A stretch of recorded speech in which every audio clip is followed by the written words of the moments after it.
አስተሳሰቤን በመቀየር ህይወቴን መቀየር እንደምችል ያስረዳኝ ገራሚ መጽሐፍ። ከዚህ መጽሐፍ ላይ የተረዳሁትን 4 ነገር ብቻ እነግራችኋለሁ።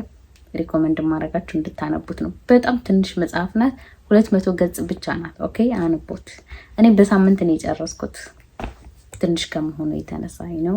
አዲስ ከሆናችሁ ሀይሚ ነኝ። በዚህ ቻናል ላይ ራሳችንን የምንቀይርባቸው ሀሳቦች ላይ እንወያያለን። ራሱ ላይ መስራት መለወጥ የሚፈልግ ሰው ፋሚሊ መሆን ይችላል። ሰብስክራይብ አድርጉ። ቪው በጣም ተመቷልና እስኪ ሼር አድርጉልኝ። ኦኬ ወደ መጽሐፉ ስንመለስ መጽሐፉ የሚያወራው ድብቁና ንቁ አእምሮ የሚለውን የኛን የአእምሮ ክፍል ነው የሚያወራው። ስለ ድብቁ አእምሮአችን በይበልጥ ያወራል። የሰው ልጅ አእምሮውን በመጠቀም እንዴት ህይወቱን መቀየር እንደሚችል ነው የሚያወራው።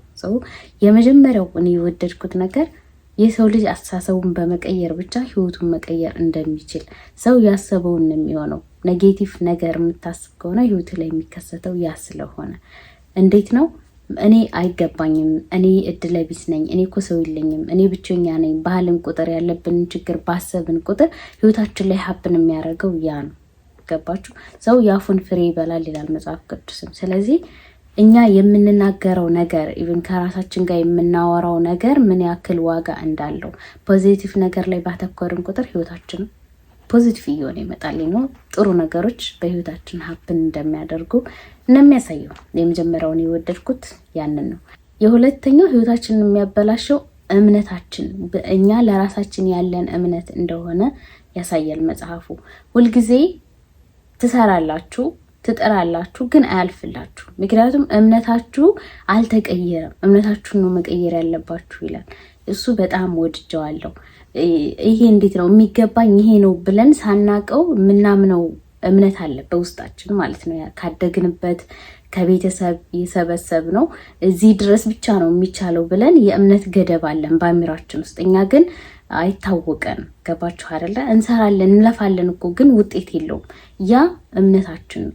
በዛ ልክ ስለምናምን ነው። ሰው በእምነቱ ልክ ነው የሚቀበል እና እምነታችንን ስንቀይር የምንፈልገው ነገር ላይ መድረስ እንደምንችል በእምነት ተራራም ይናዳል ይላል መጽሐፉ። ያው መጽሐፍ ቅዱስም ለሚያምን ሁሉ ይቻላል ይላል። ራይት ሰው እምነታችንን መቀየር መቻል። ይሄ አሁን ራሳችሁን እንድታውልኝ የምፈልገው ነገር በጣም እየለፋችሁ እየሰራችሁ ግን ህይወታችሁ አለወጥ ካላችሁ እምነታችሁን ነው መቀየር ያለባችሁ ይለናል።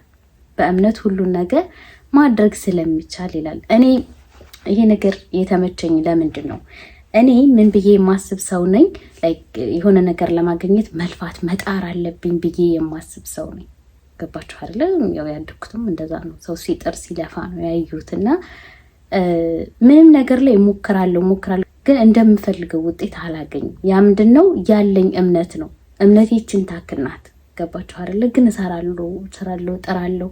የማልለወጠው እምነቴ ስላልተለወጠ ነው። እምነታችንን ከለወጥ ነው የምንፈልገው ውጤት እንደሚመጣ እምነታችን ህይወታችን እንዳበላሸው ይናገራል። እምነት ስል መቼም ወደ ሃይማኖት እንዳትወስዱት፣ ለራሳችን ያለን እምነት ኦኬ፣ እሱን ነው ማለት የፈለገው መጽሐፉ ማለት ነው። የሁለተኛው እሱ ነው ከዚህ መጽሐፍ የተረዳሁት ነገር። አይ ላቭ ኢት በጣም ትክክል ነው። የሶስተኛው ከዚህ መጽሐፍ ላይ የተረዳሁት ነገር ሰው የአካባቢው ውጤት እንደሆነ፣ ምንም እንኳን እናንተ ጎበዝ ብትሆኑ የመስራት የመለወጥ ፍላጎት እንኳን ቢኖራችሁ በዙሪያችሁ ያሉት ሰዎች ኢንቫይሮንመንታችሁ ለዛ የማይጋብዝ ከሆነ በቃ የሽክርክሪት ህይወት ነው የሚኖረው። ትንሽ ጊዜ ትሰራላችሁ ትመለሳላችሁ፣ ትንሽ ጊዜ ትሰራላችሁ ትመለሳላችሁ። ይሄ የሚሆነው በኢንቫይሮንመንታችሁ ምክንያት ነው። ኢንቫይሮንመንት ማለት ጓደኛ፣ ቤተሰብ፣ ሶሻል ሚዲያ። አሁን ላይ ደግሞ ኦብቪስሊ ሶሻል ሚዲያ የምታዩት ነገር ቀኑን ሙሉ ስታዩት የምትውሉት ነገር እናንተን ይሰራችኋል። ከዛ ነገር መጠንቀቅ እንዳለብን ነው የሚያስረዳው መጽሐፉ። ራሳችሁን እንድታውልኝ እፈልጋለሁ። በዙሪያችሁ ያለ ነገር እናንተን የሚያበረታታ ነው፣ ለህልማችሁ የሚሆን ነው፣ ኢንቫይሮንመንቱ እንድትሰሩ ይጋብዛችኋል ወይስ ወደኋላ የሚያስቀራችሁ ነው?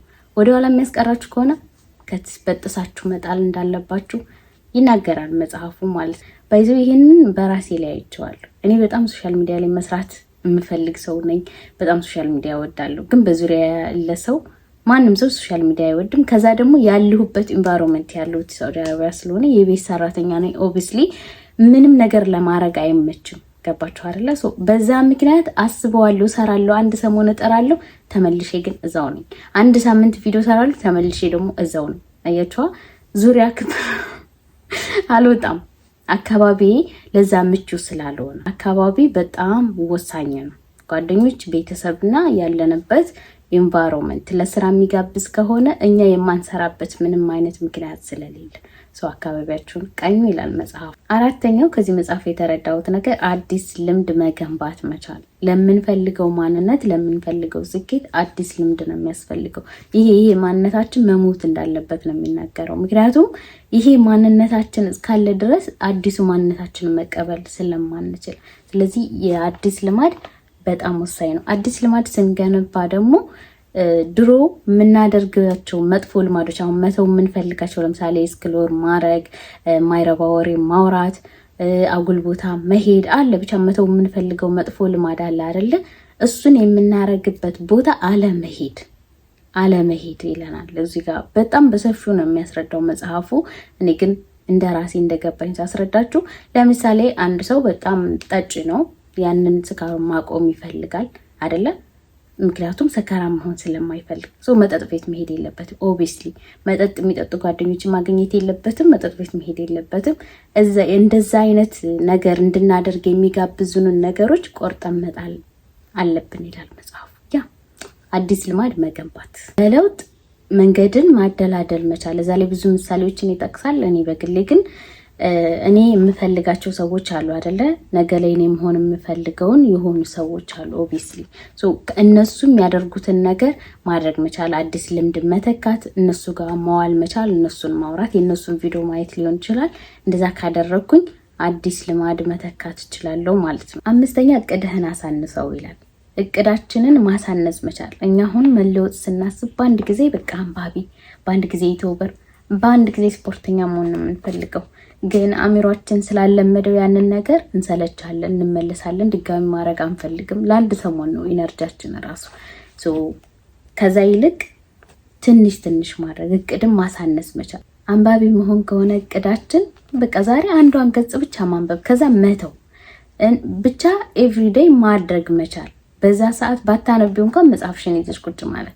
ስፖርትም ከሆነ ዛሬ 15 ደቂቃ ለምን በቃ ቁጭ ብድግ 2 ጊዜ ብለሽ አትነሽ። ማሳጠር መቻል፣ እቅድም ማሳጠር መቻል። ለምን አእምሯችን ስላለመደው በአንድ ጊዜ ከባድ ነገር ስንሰጠው ይሰለቻል። ስለዚህ እቅድን ማሳነስ መቻል። ለምሳሌ እዚህ ጋር የጠቀሰው በጣም ደስ የሚል ነገር ልንገራችሁ። ቤታችሁ ተዝረክርኮ ማጽዳት ከሆነ ያሰባችሁት ይላል 5 ደቂቃ አላርም ሙላና ለ5 ደቂቃ ያክል ብቻ አጽዳና ከዛ ልክ ሰዓቱ ሲጮህ ተውና ቁጭ በል ይላል።